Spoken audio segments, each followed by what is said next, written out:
Stroke is a focal neurological deficit, which is of no other origin but cardiovascular in origin. Depression is the leading cause of disability.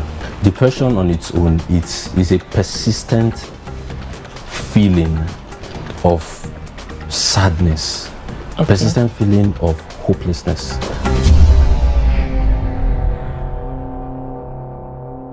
Hello viewers, welcome to this week's episode on Health Watch on Anglican Cable Network Nigeria. I am Angela Mwenze. Nigeria's progression from a simple, stable and drug-free society to one that is drug-troubled may have taken a long time to come about, but it seems to have finally come to stay. In fact, it has reached an emergency level. The recent report on a survey led by Nigeria's National Bureau of Statistics, NBS, and the Center for Research and Information on Substance Abuse shows that nearly 15% of the adult population in Nigeria, and that is around 14.3 million people, reported a considerable level of use of psychoactive drug substances. Now, what is most disturbing is that this rate, that is 15% of the adult population, more than doubles the 2016 global average of 5.6 use among adults. Furthermore, it showed the highest level of drug use was recorded among people aged between 25 to 39, with cannabis being the most widely used drug. The NBS in this report added that the extent of the problem is such that it cannot be addressed alone by any single entity within the government alone, but demands all segments of the society, especially the family. Our topic today is substance abuse, and my guest on the program is pharmacist Nevan Bello. She's a consultant pharmacist with specialty in drug abuse and management. You're welcome to the program, Nevan. Thank you very much, Angela. Very great. Thank you so much. I'm so happy to be here. Thank you for coming. Thank you now, too. the statistics are alarming. Honestly. It's really disturbing. In fact, reading it and just seeing that was really disturbing. But I want us to talk first before we start looking at what is going on and why we're going this high. Yeah. What is drug abuse, first of all? Okay. Okay. I'll start by defining what a drug is. Okay. So a drug is actually a chemical substance that when taken into the system, whether orally, you inhale it, you inject it or insert, that changes or alters the chemical function of the body. Okay.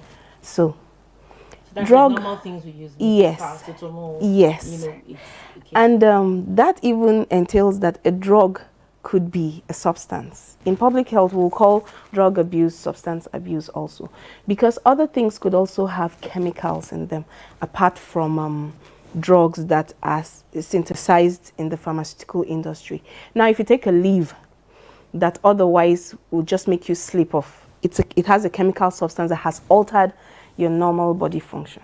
So that is a substance. Okay. Yes. If you inhale, let's say, a detergent that made you sneeze, made you dizzy, started making you throw up, you know that it's a chemical too.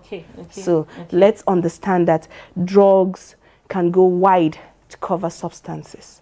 So in defining drug and substance abuse, I'll use the words interchangeably. Yes. In defining drugs, we're just talking about drugs. Yes, because it has a chemical in it that will alter the normal body function. Okay. So just to continue, let me just clear that because of our viewers. Okay. So if, for example, you're not feeling well, yes, and you have to take a particular medication to make you feel better. Yes, or bring you back to your normal state. Yes, it's a drug. Okay. Yes. All right. So we're clear on what it is. Yes. So like I always say, drugs can be used for good effects. If they're not used well, they could be exploited for side effects. Okay. Yeah, so a drug is a potential poison.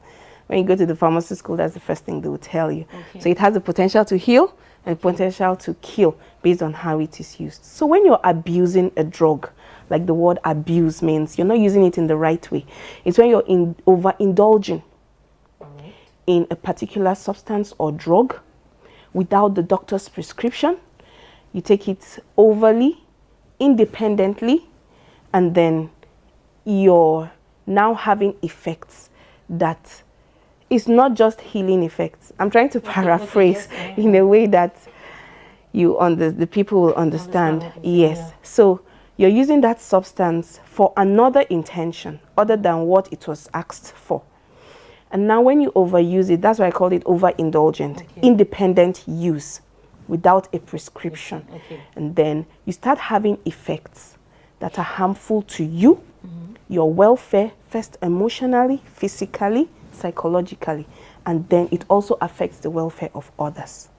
That is why drug abuse is a public health issue, because it's not just about you eventually. Oh, okay. Yes. So you take a particular medication. Yes. And it alters, the functions in your body. Yes. Fixes it or alters it in whichever way it does. That's just drug use. That's for drug use. Yes. Okay. Drug abuse is an overindulgence. When you overindulge without a prescription, independently, and now it gives you side effects or harmful effects. Okay. Both to yourself and to others around you. So the thing about the drug abuse is it's not just you. It's not just you. It affects the society. Eventually. As yes. a whole. Okay. So now, for example, let's take the malaria medicine we use. Okay. Can you abuse malaria medicine? Yes. Yeah. Yes. Okay, let's use that as an example. Okay. One thing about malaria drugs, let's say you take it without a prescription. You just felt chills, joint pains, the way it normally comes to me, that's how the symptoms is. Other fevers, stress can mimic those same side effects. Now, without a doctor's prescription, you didn't go for your lab test, you just treated.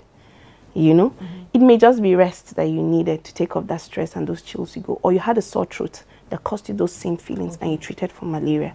Now, it's like you don't have the parasite in your body and you just sent an army to attack and empty. You just end up having a drug resistance. So that's the side effect of using malaria medications without a prescription. So next time when the malaria comes, the parasite has already built resistance to that drug. You may need something higher to now treat it. Maybe if, let's say, fancy that just used to cure your malaria initially, you need to take something, a combination of two drugs. Some people now, those two combinations that we take, for example, Coartem doesn't work again.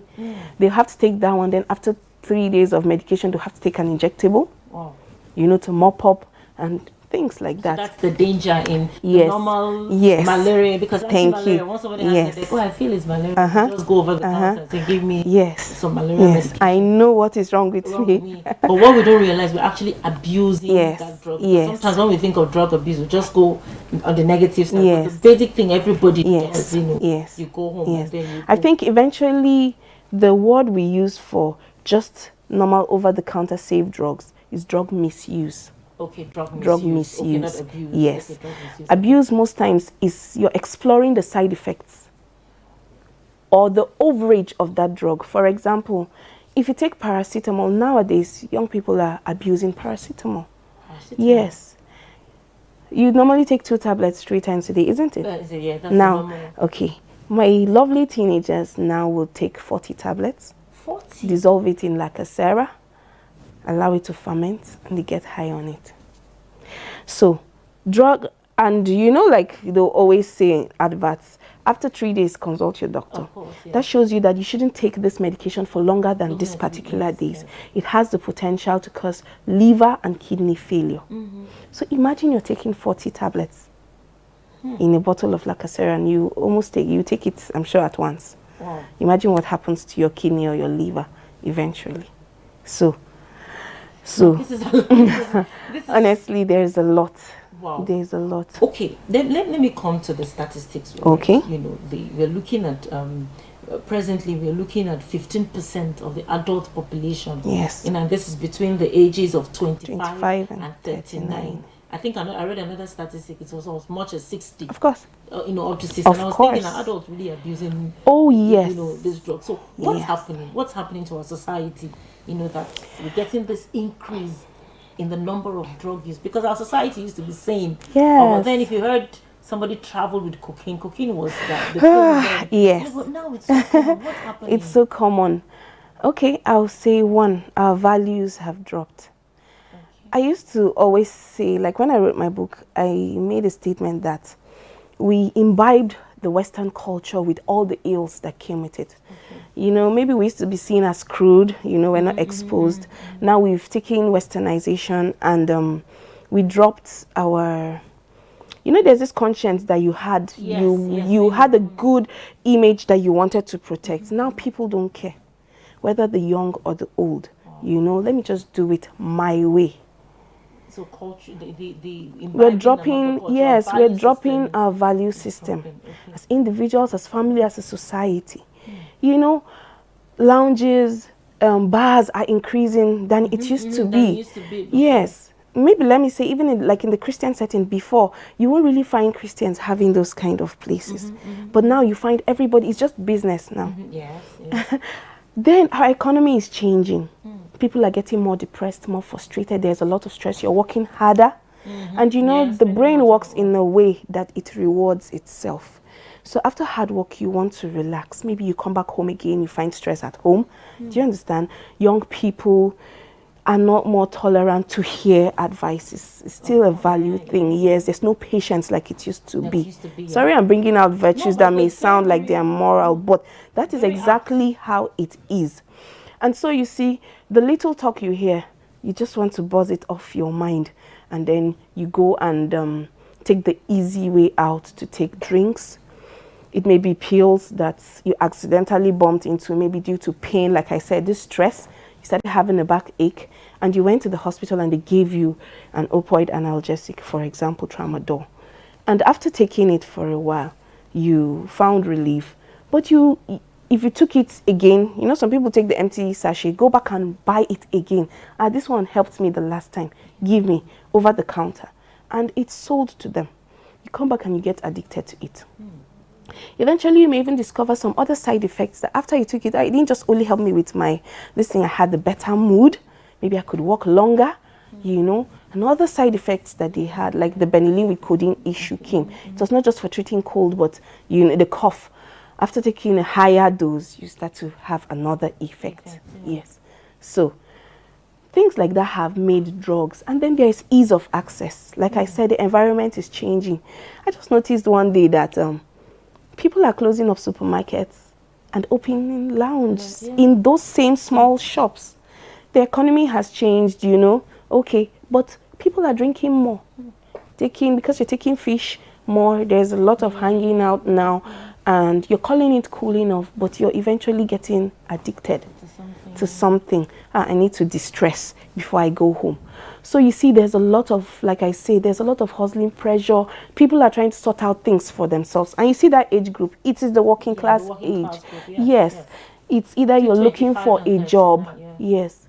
And it's further than that. That 60 is actually correct to me. I know somebody that just retired, and his uncle was saying, his nephew was saying, my uncle has just retired into drinking. You understand? Something he didn't used to do. So the age range actually extends both backward down to 8 years, 6 years.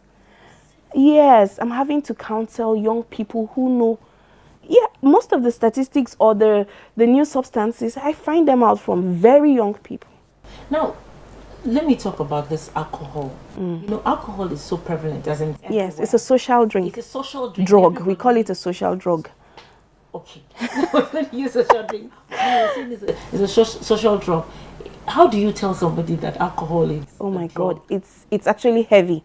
There was a day I had to preach about it, and everybody was like, "No, come on, alcohol. How can you rank it the same?" To tell people that alcohol is similar to. So back to my definition, it's a chemical substance that alters your normal behavior. It will change your perception.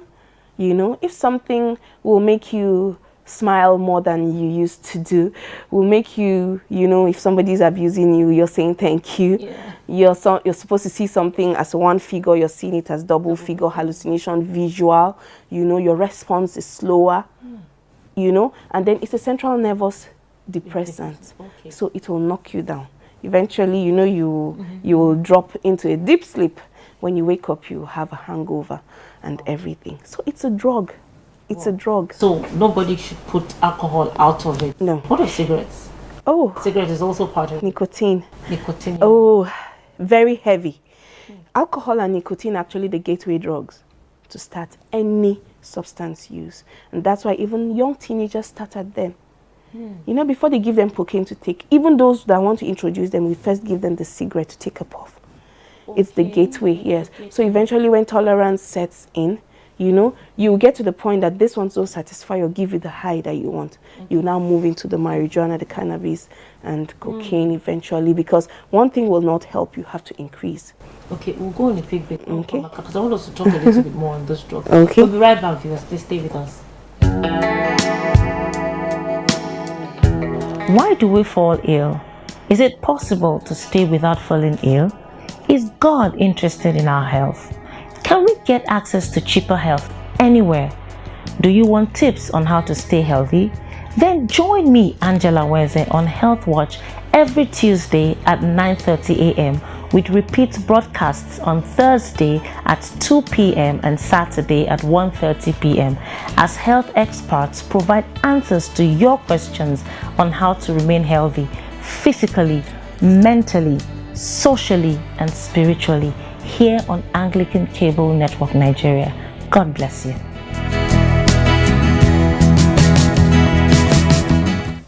Welcome back, viewers. Before we went on the break, we were discussing substance abuse. And just before we went, we talked about what was responsible for the increase. Yeah. And we looked at the value of value systems. We're taking in, you know, cultures that are not that alien to us. And we're taking in all the ills that's in it. Yeah. And then we're looking at the availability of social gatherings all over the place. Yes. And we also looked at stress and frustration, yes, you know, in the environment, which everybody, almost everybody, yes, is looking, is feeling frustrated.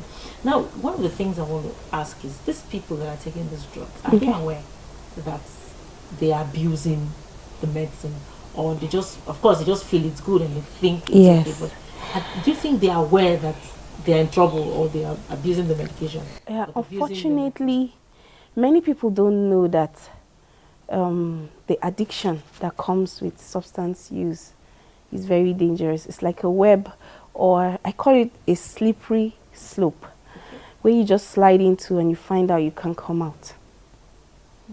Yes, because, you know, ignorance, like we say, is one of the major causes of substance use. You may just be told that it will help you relieve your pain. It will help you take away stress.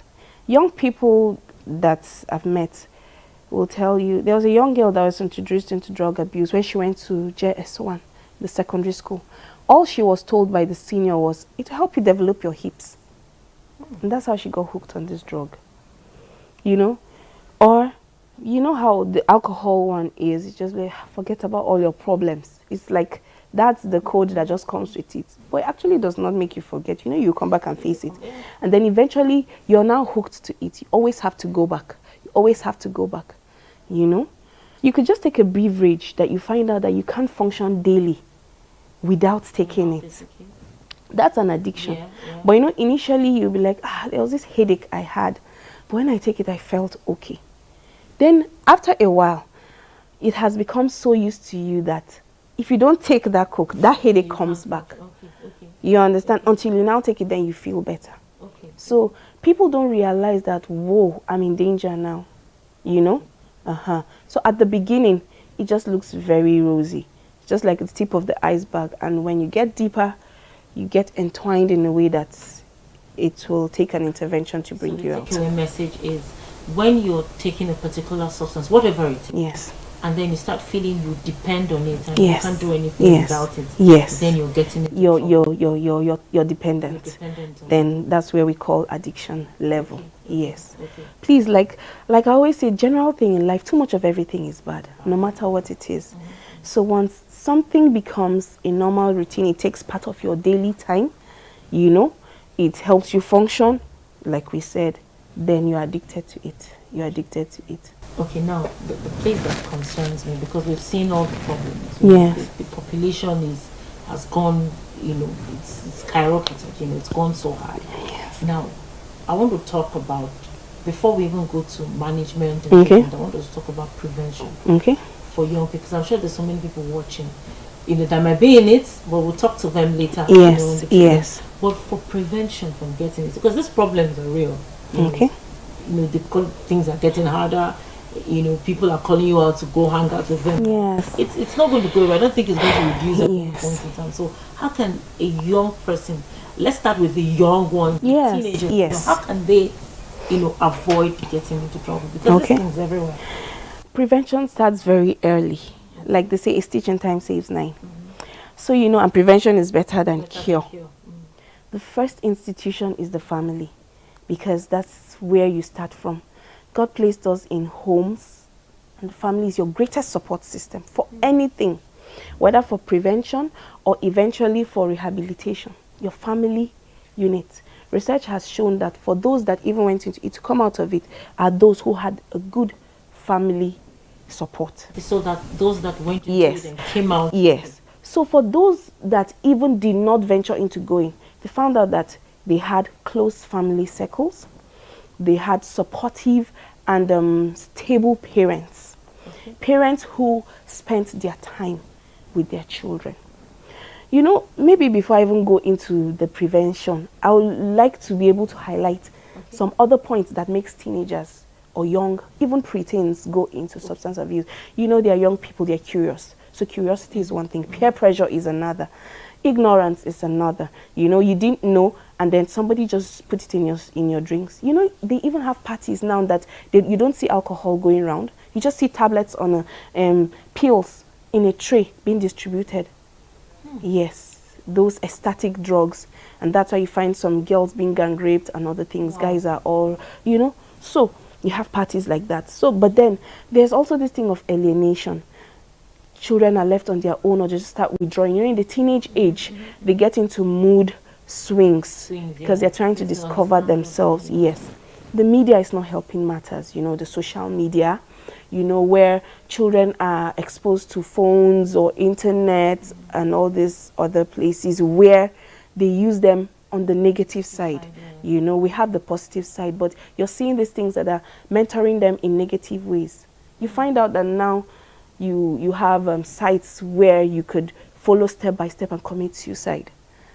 Yes, and a lot of other things. Let's not even go into pornography and other things. This drug abuse is just everywhere.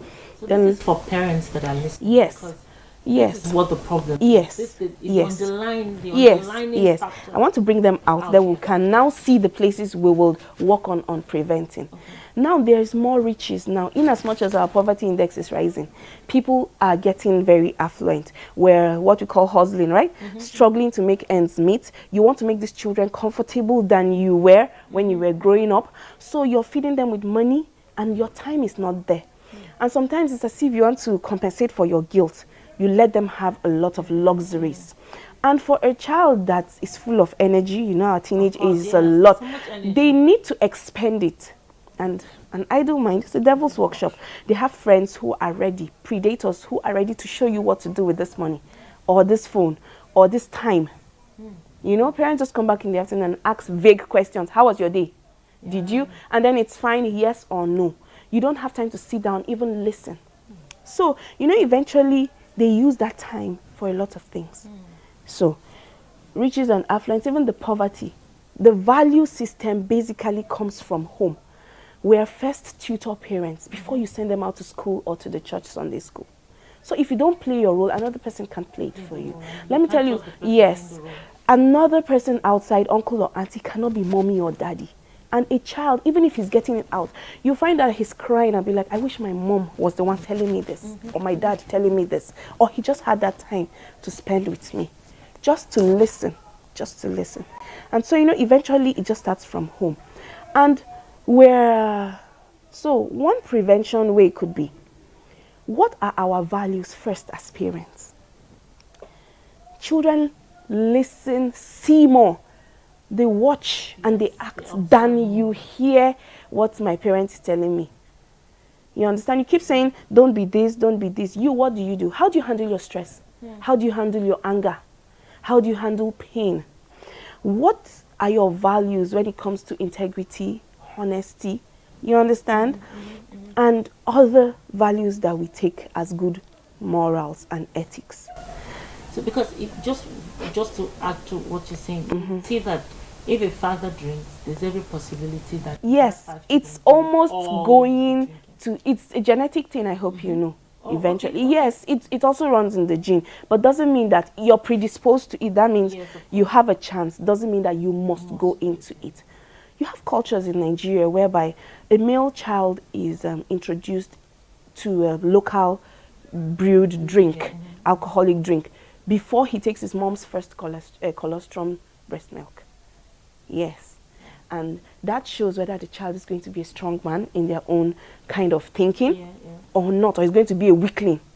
So imagine a child having that taste from very young. Some men see it as a way of bonding with their children.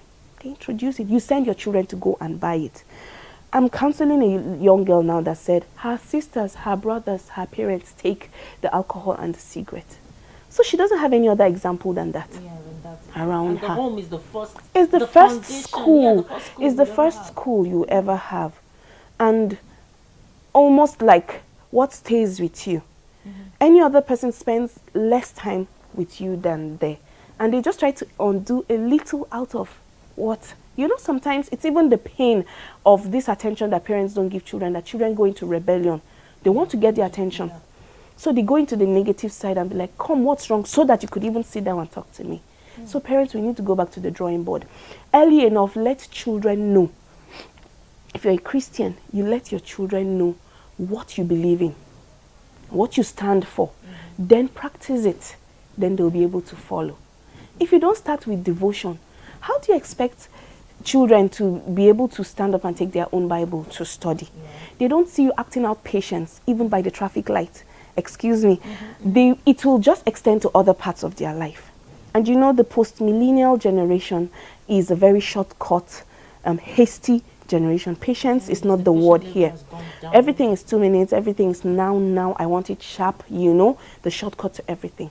So if you two, you're making shortcuts, you know, to their education, you hustle everything for them, you don't make them learn. They're not street smart as much as, you know, they're academically smart. You don't allow them learn some of the ropes themselves.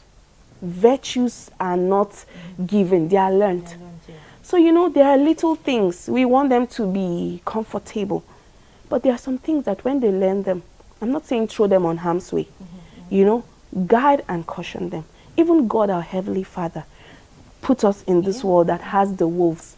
We're sheep. Imagine how fragile and vulnerable we are. But then, we are here to be able to live, to make it, to, you know, go to heaven. So we have to learn it. Will you just get patience without learning it? It will take time. So, you know, it just goes back to the home. What are we giving our kids? I'm not going to be able to tell parents, this is what you should do, this is what you shouldn't do. You know, when it comes to your value system, you decide what you want. But if you want it good, if you want it bad, don't expect a good outcome. So what you put in, you will get out. You understand? So you prevent it early by letting children even know early. Some of this talk about sex, drug, addiction, we have to start it early. The more you hide away from it, they will learn it in a negative way. Someone will want to teach them, is ready to teach them, and they're curious. You come back from work and they're like, Daddy, they want to say something that sounds silly, and you be like, let me rest. I know we are busy. You understand? But we need to give them time. You understand? They just want a listening ear. Yes, they want to hear. And when they can't speak, they can now confide in you from pre-teen now. They will now be able to confide in you when they go to teenage age, when they are more likely to even withdraw. At that time, you want to reach out to them, but you weren't open to them initially. They won't be able to open up to you. They will now confide in their own mates who are as ignorant and naive as they are, but will lead them on harm's way. And somehow the people who are leading your children the wrong way, they're just readily available. They are waiting. They are waiting. Available. Yes. This is like the underlining factor. Yes. Family. Honestly. Even the MPS and the statistics, after everything, realized that it's not just about the government. Because somebody can just say, oh, this drug problem or this substance abuse is a problem in the society, and blame the government. But the first institution to take the bulk of the blame is the family. And so if we're looking at the increase to 14.3 million people in one country, that's oh my God, honestly, another country. Yes. If 14.3 million people have this problem, then the family unit has to, yes. And another thing is denial. Okay. We're in denial. Families are in denial. You know, you want to protect your social status. You don't bring out the problem. I'm not saying you should expose it and let people know. But when there's a problem, face it. Don't run away. Even in the home. Don't you hear of cases of the rape? The daughter tells the mom and the mother will tell the shut up. That denial to yourself, to the person that brought it, and to the society, you've not helped the matter. Drug abuse is very rampant. You may find a home having 3 children and you're keeping it low. I'm not saying bring it out, but then try to find a solution. And sometimes a little counseling just from you may put the child on the path before it even gets to the point of rehab. Yes, and most parents are running away. Before they even talk to the child, they'll start going out to say, it's like there's a problem I'm noticing. And you see, another thing is, like I mentioned in my book when I wrote it, I said some parents now, the values we're having in the society, the community is fading away. While I was growing up, I remember that a child is not brought up alone from his parents alone. The society, the community raises a child. You're not a child to your parents alone. But honestly now, one man to himself.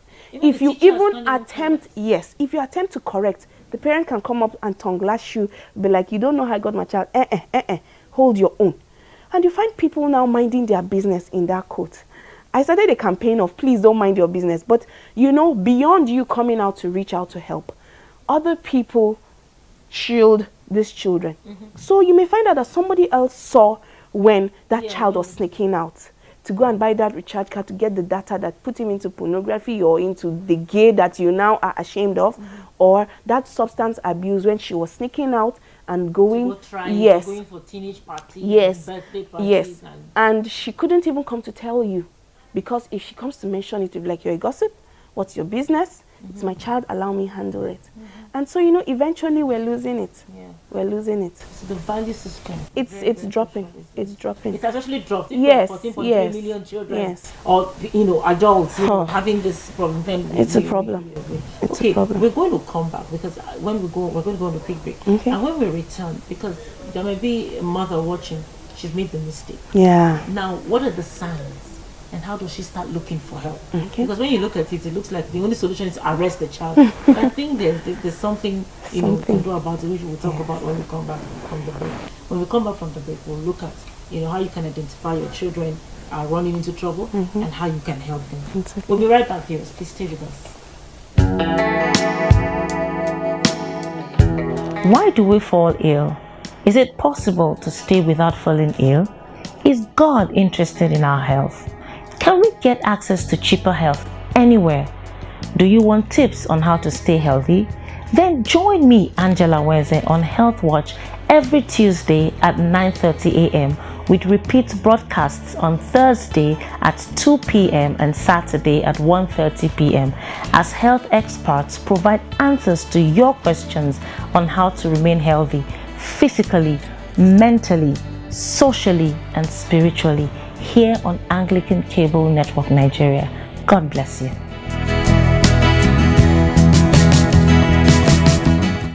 Welcome back, viewers. Before we went on the break, we were discussing substance abuse. And thank you, Nevan. This discussion has been awesome, as in it's an eye-opener. Now, before we went on the break, we talked about, why we're having this increase, and we're still seeing that it still boils down to the family, the family structure, which if we're having I keep saying that if we have 14.3 million people, struggling with this, then there's a problem with the family setting.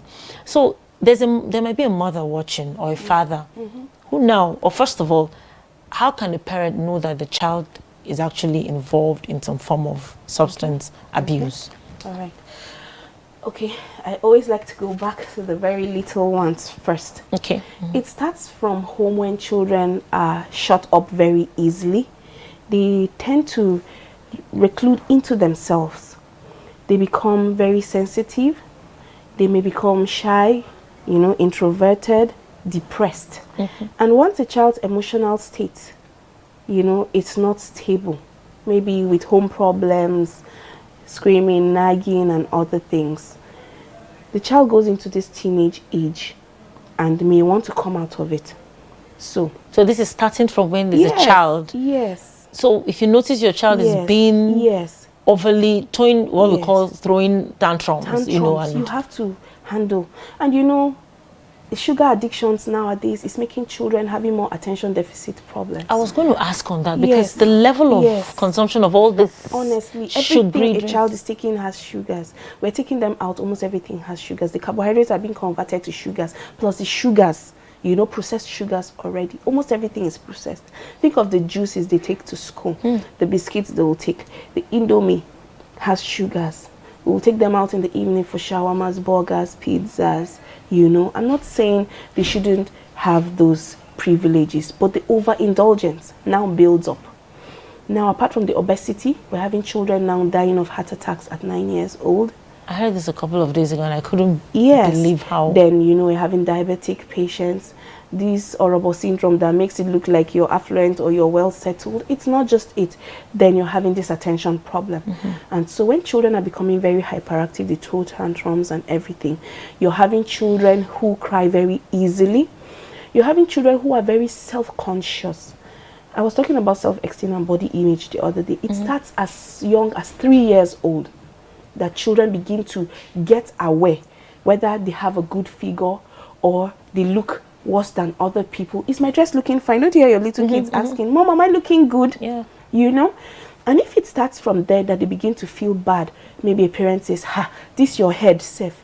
Do you know a child can just grow up with that image and sees himself as a very, with a very negative eye. There's nothing else they'll say when they get to teenage where they'll even start changing more and, you know, those senses increase.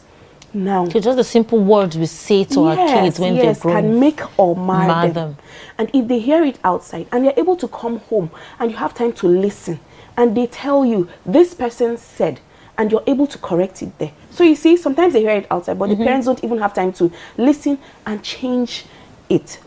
They may be the ones that will end up with peer pressure eventually when they get to teenage age, because some people are born to, you know, they are people pleasers who can't say no without feeling guilty.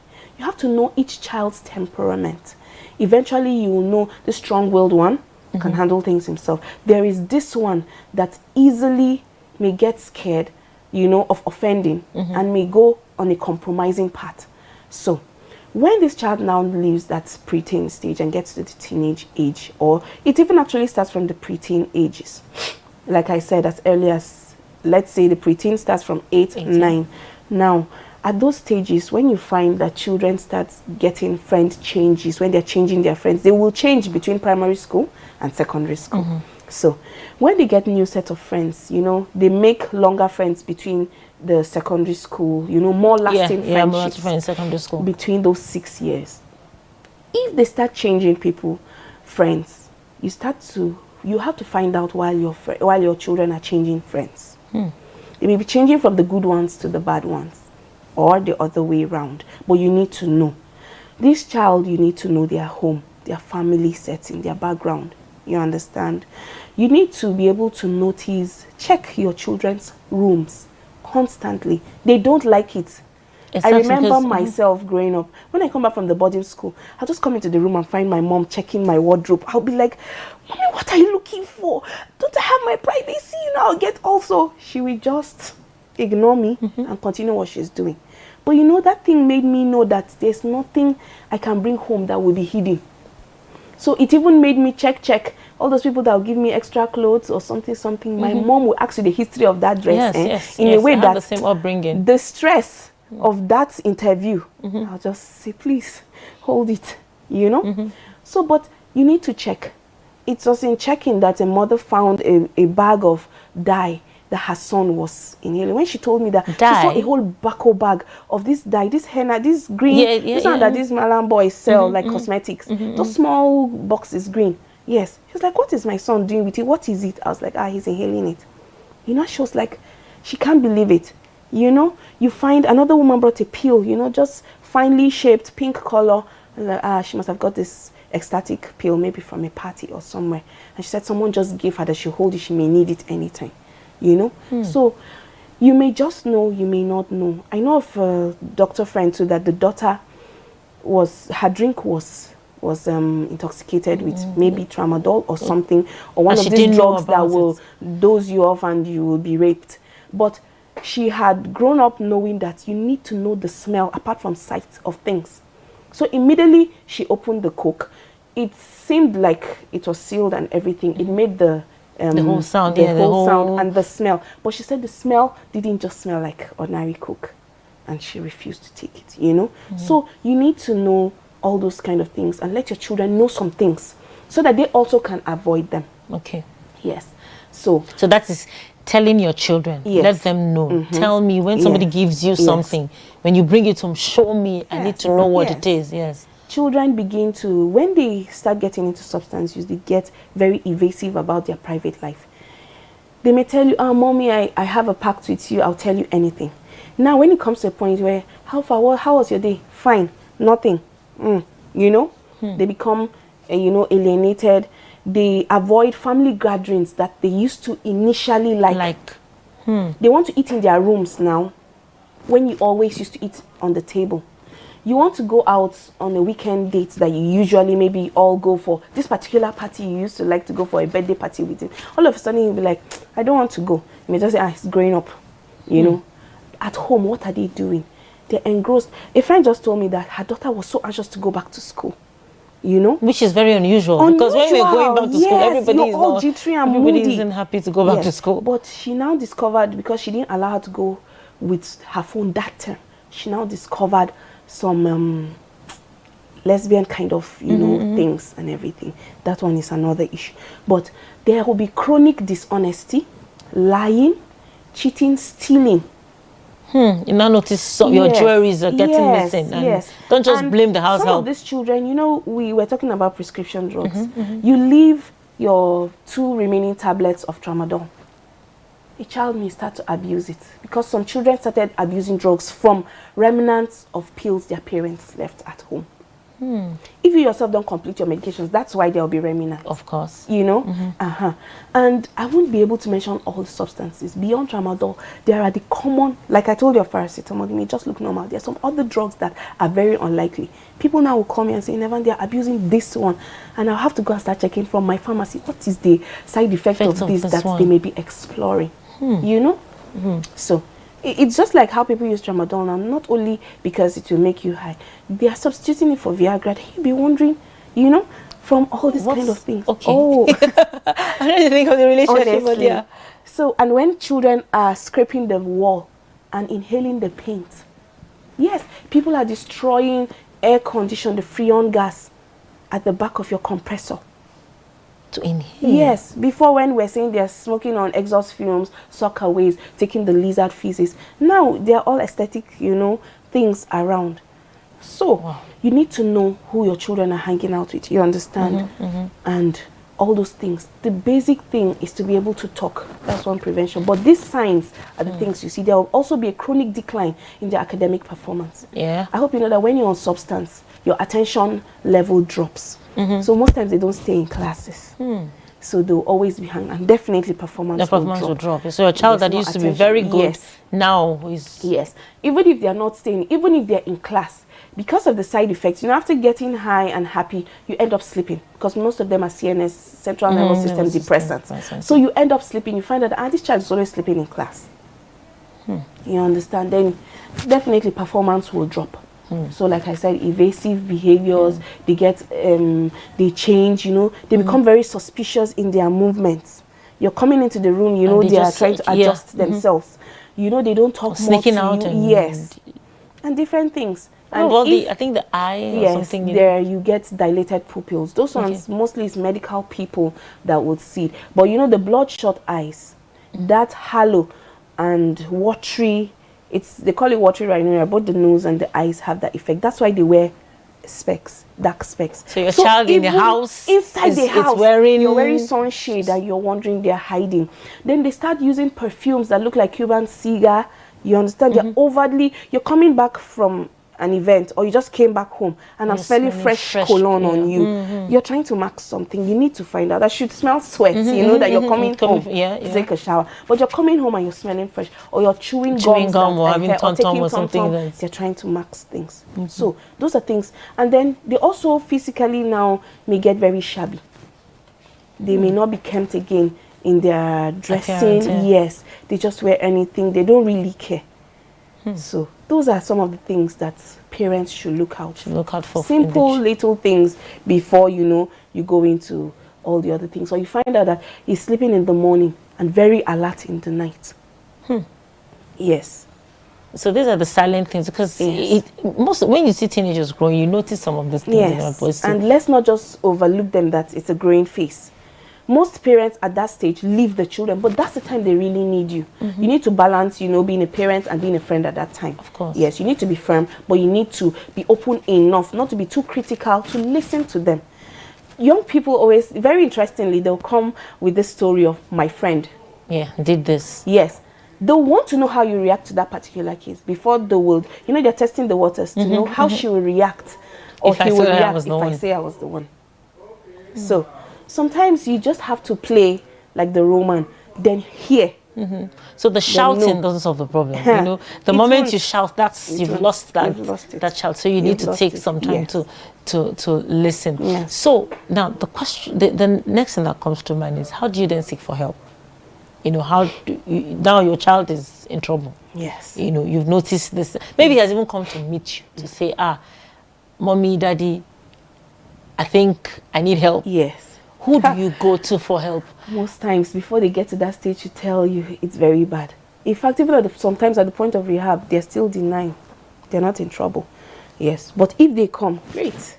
You're very lucky. So what should the mother do first now? If she notices, if she sees this, you want to talk. So because some mothers or fathers, the shock alone that your child is involved in, you might not even get the chance to talk calmly to this. Okay, let's talk about it. That's now you found, just like you talked of the woman who saw the bag of dye. I can't imagine seeing a bag of dye in my son's room, and then I'll say, come and sit down, let's talk about it. No, so first things first, you get yourself together. Okay. Get yourself together. You yourself, as one spouse, you talk to your other partner. And get yourselves to be on the same page, calm enough to be able to talk to your child.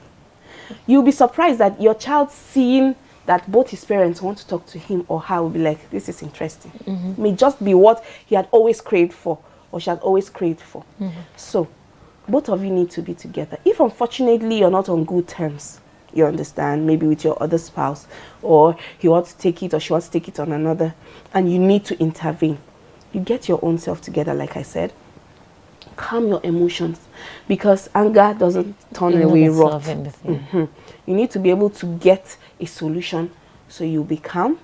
Pray. If it needs you a day or two to talk to God about it.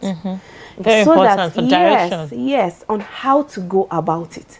Because you won't just come out and get it. You may need to go out together, just strolling, you talk about it. And how has your life been? You know, or what has been happening? I've really missed out on, you know, if you need to apologize for your own mistakes, you need to do it immediately. I also found out from young people that they want to know how their parents made mistakes and overcame them. Parents always sound to them like, I was perfect. Yes. You were a teenager too. You understand? Just recently I heard that some 2 days ago. The young girl was like, Ma, they don't tell us. So, when you keep saying don't do it, I want to explore too now, and I'm sure you even did worse than me, or maybe you didn't tell me, I would just assume. So, you could tell the child a story around maybe your own life or something like that, and lead the child to a conversation. A gentle dialogue. Easily, yes. So talk is your first therapy. Talk is your first therapy. You do it to yourself first, then you do with your child. And if you're lucky or fortunate that your child comes out and confesses it, yes, I'm into it, do you think you would need help now, or you're not in a desperate situation? You say, well, I think I need help because I really, you know, I'm not functioning well. I get to work or to the school and I'm like this. I began to feel this or this.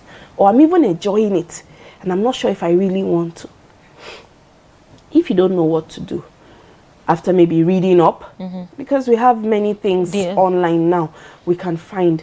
And then you need to partner maybe with a spiritual mentor, and we have clinical psychologists who can also talk to you. Sometimes it may just be this psycho talk therapy that the child needs at that stage. You don't need to go to a physical home setting of a rehabilitation center.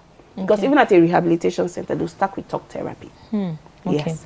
And then be able to ascertain the level, you know, and the involvement before they'll let you know if this case is an outpatient case or an inpatient. Patient has to stay and take a few months out of everything of the child, even if the child is a worker.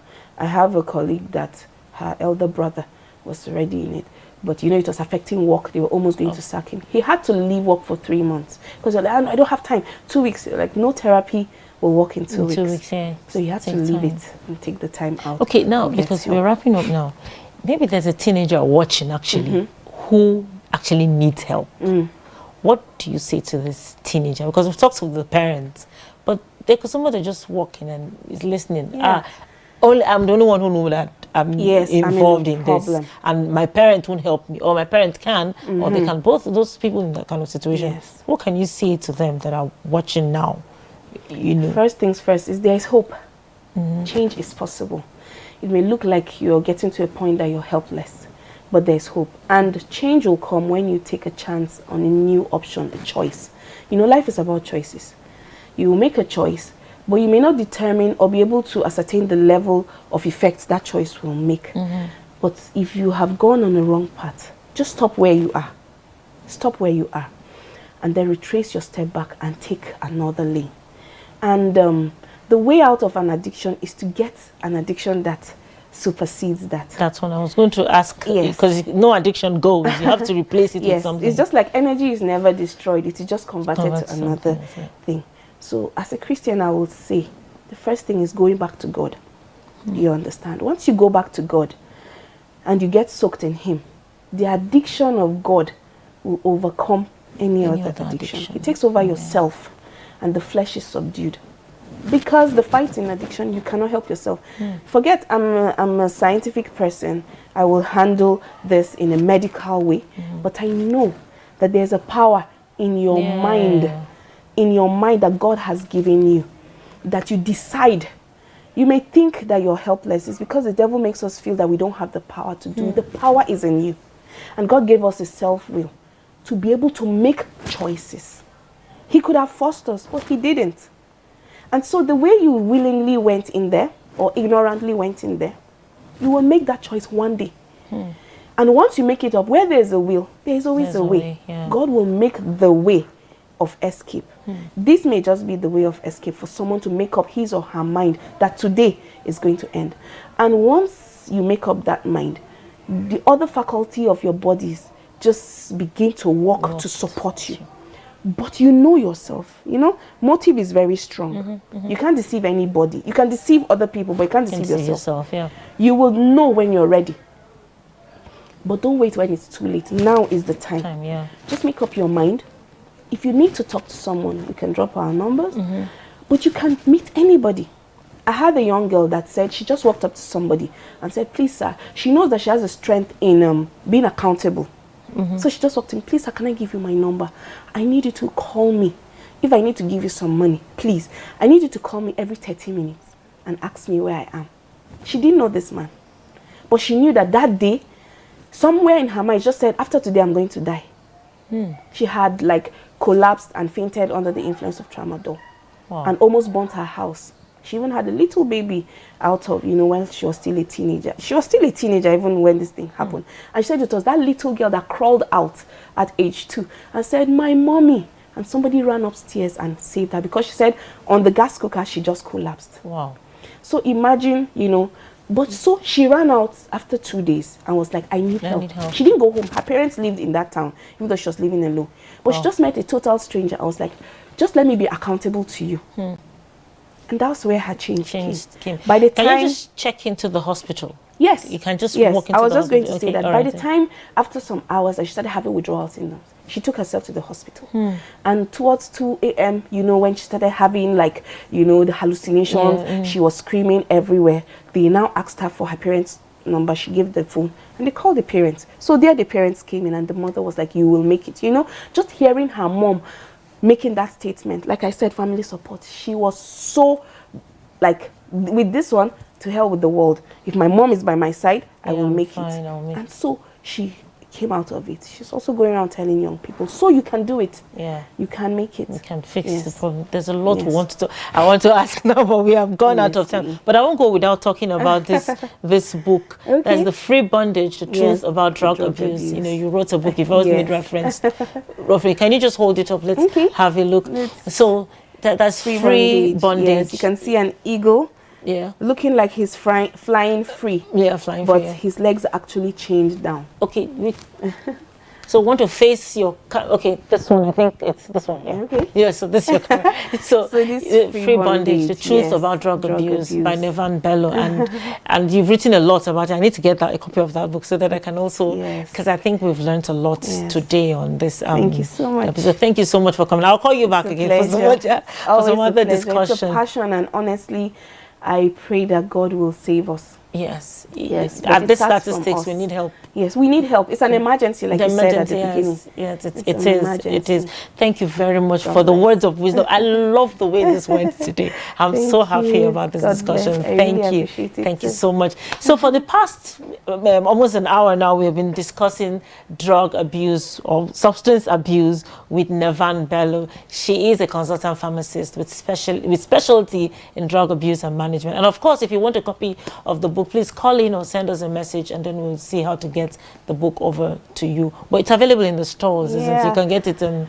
You can call in, and then we can make arrangements on available here in our studio here in Abuja. Thank you very much for joining us today, and we hope that you've learned so much on substance abuse, and especially to parents, please look out for your children. The foundation of the problem of substance abuse is actually the family. So if we can deal with it, families can deal with this, then we're on the right path, to solving this problem.